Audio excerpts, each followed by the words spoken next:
They said British engineering was dead, that the golden era of raw mechanical craftsmanship had been replaced by plastic panels, ECUs, and lifeless sound insulation. But what if one man, a man with a shed full of miracles, decided to bring it roaring back?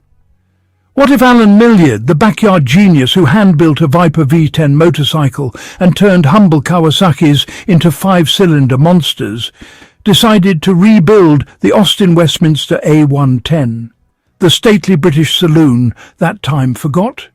No computers, no design team, just Alan, a toolbox, and a dream to re-engineer history itself.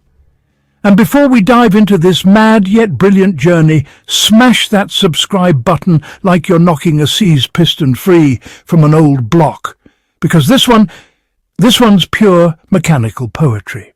The Austin Westminster A110 was never a flashy car. It wasn't built to scream down racetracks or turn heads at country clubs. No, it was built to command quiet respect. Released in 1961, it was powered by the C-Series 2.9-litre straight-six, producing around 120 horsepower and 170 lb-ft of torque.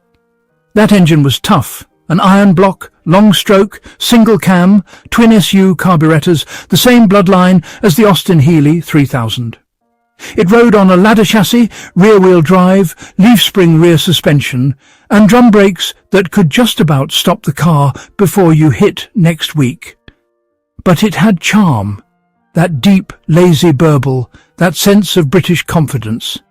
It wasn't fast, but it had presence. The kind of presence that made people straighten their jackets as it passed.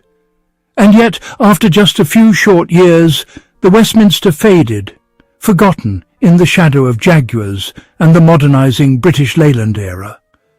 But what if Alan Millard saw that same old A110 sitting in a barn somewhere, its paint flaking, its engine seized, and thought, let's see what you're really made of? That's where this story truly begins. What's the first thing Millyard would tackle on this relic? If Alan Millard touches a machine, he starts with its heart. The A110's C-Series straight-six is a simple yet elegant lump of metal, cast-iron block, 7 main bearings, and a head design that's both agricultural and reliable. But Millyard doesn't just restore engines. He reinvents them. He'd likely begin by completely stripping the block, measuring every bore and journal to 1/1000th of an inch. Crankshaft, rebalanced by hand. Pistons, probably custom machined in his shed using forged aluminium shaved for tighter tolerances. With ported heads, stainless steel valves, and high compression pistons, he could easily squeeze 180-200 horsepower out of the same 2.9L unit, while keeping the original straight-six sound that makes purists smile. But Alan's brain doesn't stop there. He could also build a twin-block C-Series V12. He's done it before. He literally created multi-cylinder monsters from spare parts. 2 C-Series blocks, joined at 60 degrees with a custom crankcase, shared oil galleries and twin ignition systems.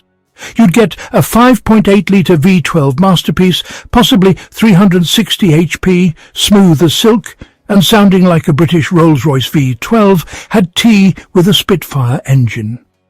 And the best part? Millyard wouldn't need CAD software or corporate teams.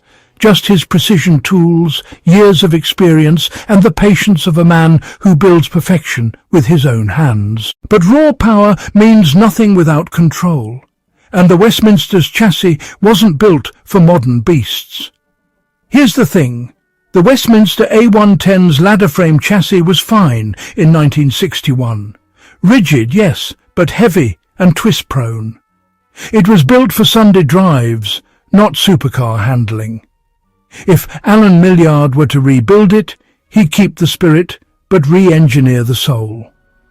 He might take the original frame and box section reinforce it using TIG-welded 4130 chromoly steel tubing, the same alloy used in aircraft. Then he'd redesign the suspension geometry. Instead of leaf springs, you'd see independent double wishbones up front with custom-machined uprights and coilovers. At the back, perhaps a de Dion rear axle, keeping that classic RWD feel, but with vastly improved handling. The braking system would undergo a quiet revolution too. Gone are the drums. In their place, vented discs all around, with billet aluminium calipers, braided lines, and a vacuum-assisted servo. Alan's craftsmanship lies in subtlety. The car would still look original, but underneath it would corner, stop, and handle like a modern Jaguar XF. He'd likely fabricate everything in his garage, bending and welding by eye, trusting his instincts more than any digital printout. And this upgraded underbelly sets the stage for what comes next. A cabin where nostalgia meets innovation. What would Alan do inside the Westminster to keep its classic charm alive while making it fit for the modern age? Step inside the original A110 and you're greeted by walnut veneer, chrome toggles, and a steering wheel the size of a satellite dish. But if Alan Millard rebuilt it, he wouldn't gut the nostalgia. He'd refine it. He'd probably retain that real wood dash, sanding and revarnishing it by hand. The seats? Still leather, but restuffed with modern memory foam, stitched in traditional diamond patterns. Behind that big chrome-rimmed cluster, you'd find digital precision hiding behind analog charm. Perhaps custom-machined dials powered by micro-servos that mimic the original movements. The steering column could be subtly fitted with an electric assist unit, giving smooth, low-speed control without changing the look. Settings. Use YouTube audio library. Only use a male old husky British voice for the narrator. And instead of adding flashy infotainment screens, Alan would probably hide a Bluetooth module behind the glove box. Modern convenience without killing the vintage vibe. He might even fabricate a custom gear knob from billet aluminium, polished, weighted and engraved with his initials, because every Millyard machine carries his signature in metal, not ink. But the real twist comes next, because this car in Alan's hands wouldn't just stay petrol-powered. He's too forward-thinking for that.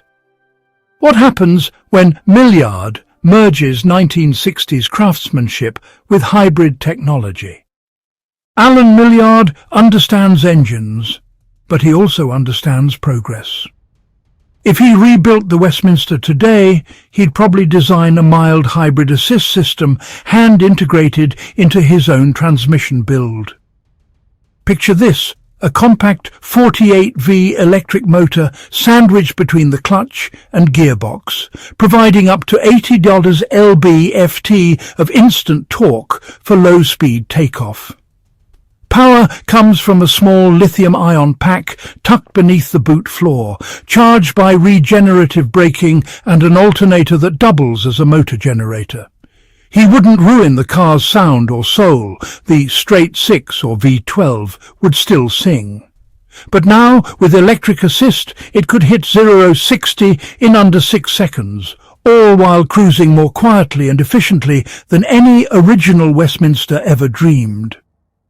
The gearbox would likely be a 5-speed manual crafted from a modified Tremec unit, recased in aluminium to resemble the original Austin gearbox. He'd even calibrate the ratios manually, because this man tunes gears like musicians tune strings. This hybridized Westminster wouldn't be a gimmick. It'd be proof that classic British engineering can evolve hand-built, not factory-born. But power without reliability is nothing. And that's where Millyard's unmatched attention to mechanical detail shines brightest. How would he ensure reliability in such a Frankenstein-level rebuild? Alan Millard doesn't just build for power. He builds for permanence. Every bolt, every gasket, every clearance, he treats them like chapters in a story. For reliability, he'd hand-machine bronze valve guides, use forged connecting rods, and create a custom dry sump lubrication system to ensure oil flow under high G-forces. Cooling would be another masterpiece. A hidden aluminium radiator core inside the original grille housing, with electric fans that only reveal themselves when needed. Wiring, fully bespoke. Braided looms, colour-coded, soldered by hand. The kind of detail no factory would pay attention to. Alan's builds don't leak, they don't overheat, and they don't die. They live. Because to him, machines aren't disposable.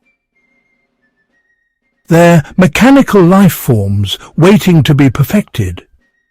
And the Westminster, with his hands guiding it, would become something extraordinary. Not just a car, but a rolling testament to British precision engineering. But there's more to this rebuild than mechanics. There's meaning. Why this car, and why now? The Austin Westminster isn't just an old British saloon. It's a reflection of a time when craftsmanship was king. Back then, engineers weren't just designers. They were artists. They worked with rulers, pencils, and instinct, not simulations. By reviving the Westminster, Millyard would be doing more than restoring a car. He'd be restoring a philosophy. A belief that true innovation comes not from mass production, but from the mind and hands of a passionate individual. This project would bridge generations, showing young engineers that you don't need a £1 million lab to create something world-class. You just need curiosity, patience, and a shed full of ideas. And that's what makes Millyard special. He reminds us that machines have souls, and some souls deserve a second chance. Let's see what the reborn Westminster would look and sound like. Because this vision isn't just theory. Picture this. The year is 2025. A quiet country road in Buckinghamshire. The sun glints off chrome bumpers polished to mirror shine. And then a sound. Not the sharp buzz of modern cars, but a deep, melodic rumble. The kind of sound that makes you stop mid-conversation. It's the Millyard Westminster, the A110 reborn. The bonnet hides a handcrafted 5.8-litre V12 masterpiece. The suspension grips corners like silk. The hybrid assist hums quietly beneath the orchestra of combustion. Inside, the cabin smells of leather and hot oil, a blend of nostalgia and new life. Every gauge moves with purpose. Every switch clicks with precision. This is what happens when engineering meets emotion, when history is not just restored, but reimagined. If Alan Millard ever rebuilt the Austin Westminster A110, it wouldn't just be a car. It would be a statement, a defiant reminder that the soul of British engineering still beats strong. The Westminster was once a symbol of pride, and under Millyard's hands, it would become a symbol of resurrection.